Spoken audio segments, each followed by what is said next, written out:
அல்லேலூயா, அல்லேலூயா. ஆண்டவருடைய நாமம் மகிமைப்படுவதாக. இந்த நாளிலும் கூட இன்றைக்கி நேற்று நைட்டு தான் நாங்கள் முதல்ல நாங்கள் இந்த ஆலயத்துக்கு வந்தோம். கர்த்தருடைய கிருபை, ஆண்டவர் நம்மை ஆசீர்வதிப்பாராக. ஒரு கொஞ்ச நேரம், ஒரு 5 நிமிடங்களுக்குள்ளாக கொஞ்ச நேரம் இந்த காலை வேளையில் கர்த்தருடைய வார்த்தையை நம்முடைய தியானத்துக்கு என்று சொல்லி நம்ம எடுத்துக்கொள்வோம். அதில் ஒரு வசனத்தை கூட வாசிக்கலாமே. ஆகாய எழுதின தீர்க்கதரிசனத்தின் புத்தகம்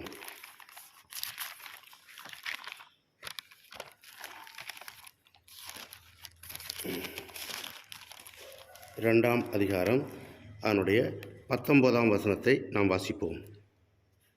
2ஆம் அதிகாரம் நான் வாசிக்கிறேன். களஞ்சியத்தில் இன்னும் விதைத்தானியம் உண்டோ? திராட்சை செடியும் அத்திமரமும் மாதுளஞ்செடியும் ஒலிவ மரமும் கனி கொடுக்கவில்லையே? நான் இன்று முதல் உங்களை ஆசீர்வதிப்பேன் என்று சொல்லுகிறார் என்றான். 19ஆம் வசனத்தினுடைய கடைசி வரி மட்டும், நான் இன்று முதல் உங்களை ஆசீர்வதிப்பேன்கிற அந்த கர்த்தருடைய வார்த்தை ஆகாய தீர்க்கதரிசியின் மூலமாக சொல்லப்படுகிற ஒரு வார்த்தை. அப்போது மெய்யாகவே தேவனாகிய கர்த்தர், அவர் கிறிஸ்துவுக்குள் அவரை நாம் ஏற்றுக்கொண்டிருக்கிறபடினாலே அவர் நமக்காக சிலுவையிலே சம்பாதித்த சகல ஆசீர்வாதங்களும் நம்முடைய வாழ்க்கையில் அவரை ஏற்றுக்கொள்ளும் பொழுதே சகல காரியமும் நமக்கு உண்டு. ஆனாலும் கூட தேவனுடைய வாக்குத்தத்தமான அந்த வார்த்தைகள் நம்முடைய வாழ்க்கையில், தனிப்பட்ட முறையில், இல்லை குடும்ப வாழ்க்கையில் அது நிறைவேறணும்னா ஆசீர்வாதத்தை பொறுத்த வரைக்குமே ஆண்டவர் ஒரு கட்டளையை வைத்திருப்பார். ஒரு மனுஷன் இப்படி நடக்கும் பொழுது அவனுக்கு உரிய ஆசீர்வாதத்தை அந்த சொன்ன அந்த வார்த்தை நம்முடைய வாழ்க்கையில் அது நிறைவேறுகிறதா இருக்கும். அப்போ ஆண்டவர் இன்று முதல் உங்களை நான் ஆசீர்வதிப்பேன் அப்படின்னா நம்ம எப்படி இருந்தால் தேவனுடைய ஆசீர்வாதத்தை நம்ம இந்த நாளில் பெற்றுக்கொள்ள முடியும்? ஒரு சில காரியங்களை மேலோட்டமாக நம்ம வாசித்து கர்த்தருடைய வார்த்தையை நம்ம நிறைவுக்கு கொண்டு போவோம். முதலாவது நம்ம பார்க்கிறோம், ஒரு மனுஷன் நீதிமானாக இருக்கும் பொழுது அவன் தேவனுடைய ஆசீர்வாதத்தை அவன் பெற்றுக்கொள்வான். வேதத்தில் வாசிக்கிறோம். ஆதியாகமத்தின் புத்தகம் 6ஆம் அதிகாரத்தில் 9வது வசனத்தில் நம்ம வாசிக்கும் பொழுது, தன் காலத்திலே வாழ்ந்த அந்த நாட்களிலே நோவா நீதிமானும் உத்தமனும் அவன் கர்த்தருக்கு பயந்து அந்த அவரோடு கூட சஞ்சரிக்கிற ஒரு மனுஷனுமாக இருக்கிறான்னு சொல்லி நோவாவை குறித்து வாசிக்கிறோம். அப்படியானால் நம்ம வேதத்தில் பார்க்கும் பொழுது, நீ நீதிமானாக இருந்தால் மாத்திரம், நம்ம ரட்சிக்கப்பட்ட எல்லா காரியம் நம்ம இருந்திருந்தாலும் தேவனுடைய ஆசீர்வாதம் நம்முடைய வாழ்க்கையில் காணப்படணும்னாக்கா நம்ம எப்படி இருக்கிறோம்? நம்ம நீதிமானாக நாம் இருக்கணும். அப்படி நம்ம நீதிமானாக இருக்கும் பொழுது அதே ஆதியாகமம் 9ஆம் அதிகாரம் 1 வசனத்தில் வாசிக்கிறோம், ஆண்டவர் ஆதாமை எப்படி கூப்பிட்டு ஆசீர்வதித்தாரோ அப்படி போலவே அந்த நோவாவையும் அவன் குமாரரையும் தேவனாகிய கர்த்தர் ஆசீர்வதிக்கிறவராக இருக்கிறார். அப்போ இந்த காலை வேளையில் தேவனுடைய ஆசீர்வாதம் நம்முடைய வாழ்க்கையில் வரணும்னா நம்ம எப்படிப்பட்ட ஒரு வாழ்க்கையை வாழணும்? நீதிமானுக்குரிய ஒரு வாழ்க்கை. ஆண்டவர் பொதுவாக சொல்கிறாங்க, எல்லா தேவன் நமக்கு ஆண்டவர் பொதுவானவர். ஆண்டவர்கிட்ட வரும்பொழுது எல்லா ஆசீர்வாதமும் உண்டு. ஆனாலும் கூட அவைகளெல்லாம் ஒரு ஒரு ஒரு ஒரு எப்படி படிக்கும் பொழுது எல்கேஜி யூகேஜி 1வது 2வதுன்னு சொல்லி படிக்கிறோமோ அப்படி போலவே தேவனுடைய ஆசீர்வாதமானது ஒரு மனுஷன் ரட்சிக்கப்பட்டு இயேசுவை தெய்வமாக ஏற்றுக்கொண்டு அந்த நீதிமானுக்குரிய அந்த வழியில் அவன் நடக்கும் பொழுது நீதிமானுக்குரிய ஆசீர்வாதத்தை கர்த்தர் இந்த நாளின் காலை வேளையிலே நமக்கு அவர் தர வல்லவராக இருக்கிறார். 2வது நம்ம பார்க்கும் பொழுது தேவன் யாரை ஆசீர்வதிக்கிறார் அப்படின்னு பார்த்தோம்னா, உபாகமத்தின் புஸ்தகத்தில் நம்ம 28ஆம் அதிகாரத்தில் நம்ம வாசிக்கும் பொழுது ஆண்டவர், இன்று நான் உனக்கு விதிக்கிற என் வார்த்தைக்கு செவி கொடுத்து நான் விதிக்கிற உன் அந்த கட்டளையின்படி நீ நடக்கும் பொழுது நான் என்ன செய்வேன்? நான் சொல்லப்படுகிற ஆசீர்வாதங்கள் எல்லாம் 2ஆம் வசனத்திலேருந்து 6ஆம் வசனம் வரைக்கும் உபாகமம் 28 வாசித்தோம்னா தேவனுடைய ஆசீர்வாதம் அங்கே சொல்லப்பட்டிருக்கிறது. அந்த முதல் 2லேருந்து 6 வரை வசனம் வரைக்கும். அப்போது தேவனாகிய கர்த்தருடைய வார்த்தைக்கு செவி கொடுத்து அப்படியே நம்ம கீழ்ப்படியும் பொழுது தேவனாகிய கர்த்தர் நம்மை ஆசீர்வதிக்கிறவர். 2வதாக, அப்போது கர்த்தருடைய வார்த்தைக்கு செவி கொடுத்து கீழ்ப்படுகிற ஒரு மனுஷன் யார் அப்படின்னு பார்த்தோன்னா ஆபிரகாம் எடுத்துக்கொள்ளலாம். ஆபிரகாம் எங்கேயோ வாழ்ந்தவர்.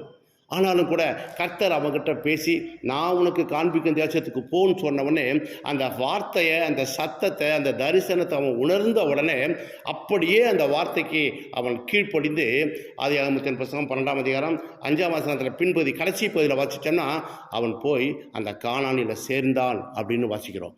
அப்போது கர்த்தருடைய வார்த்தையை கேட்பது அல்ல ஆசீர்வாதம், அந்த வார்த்தையை விசுவாசித்து கர்த்தருடைய பிள்ளைகளாக நம்முடைய அனுதின வாழ்க்கையில் கீழ்ப்படியும் பொழுது, ஒவ்வொரு நாளும் அந்த தேவனுடைய சத்தத்தை நம்ம கேட்டு அதுக்கு கீழ்ப்படிந்து நடக்கும் பொழுது தேவனாகிய கர்த்தர் ஆசீர்வதிக்கிறவர். அல்லேலூயா.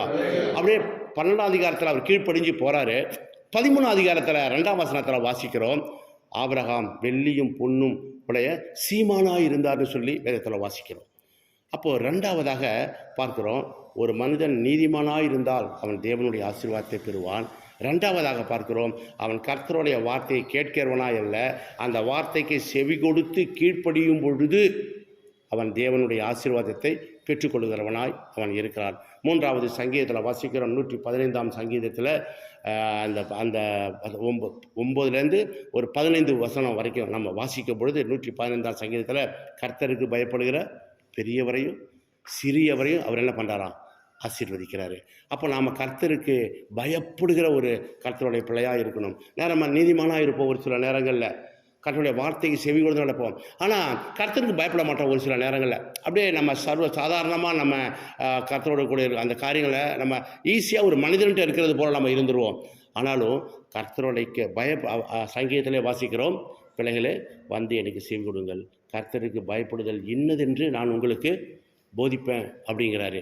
அப்போ நம்ம 3ஆவதாக கர்த்தருக்கு அனுதினமும் நம்முடைய வாழ்க்கையில் பயந்து நம்ம நடக்கும் பொழுது, யோபில் நம்ம வாசிக்கும் பொழுது அவன் கர்த்தருக்கு பயந்து அவன் நடக்கிறவனாக இருக்கிறான். பெரிய ஒரு பிள்ளைகளெல்லாம் ஃபங்க்ஷன் நடத்துகிறாங்க.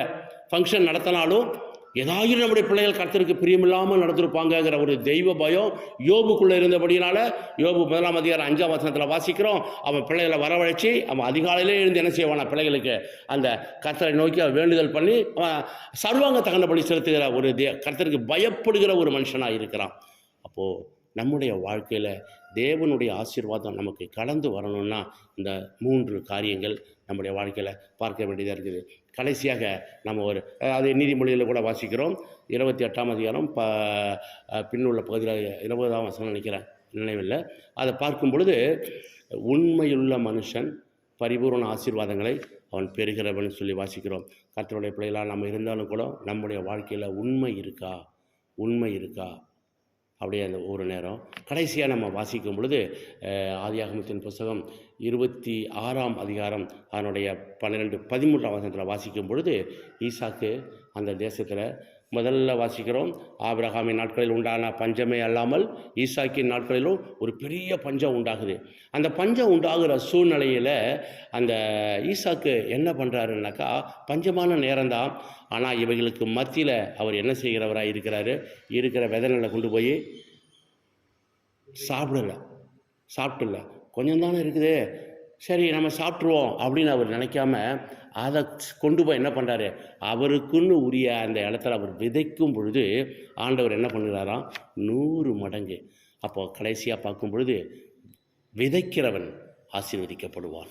இந்த 5 காரியங்களை இந்த காலை வேளையில் தேவனால் நமக்கு வருகிற ஆசீர்வாதம், அதாவது உலகத்தில் எவ்வளோ ஆசீர்வாதம் இருந்தாலும் யாக்கோபு நம்முடைய வாழ்க்கையில் எடுத்துக்கொள்ளும் பொழுது பர்த் ரைட் அதாவது சேஷ்ட புத்திர பாகம் இஸ்ரவேலுடைய அந்த ரூல் படி பார்த்தோம்னாக்கா, ஒரு குடும்பத்தில் மூத்த பிள்ளை பிறந்தான்னா அவனுக்கு தான் அந்த பர்த் ரைட்டு, அவனுக்கு தான் அந்த சேஷ்டபுத்திர பாகம். அது தேவனால் இஸ்ரவேல் ஜனங்களுக்கு கொடுக்கப்பட்ட ஒரு பிரமாணம்.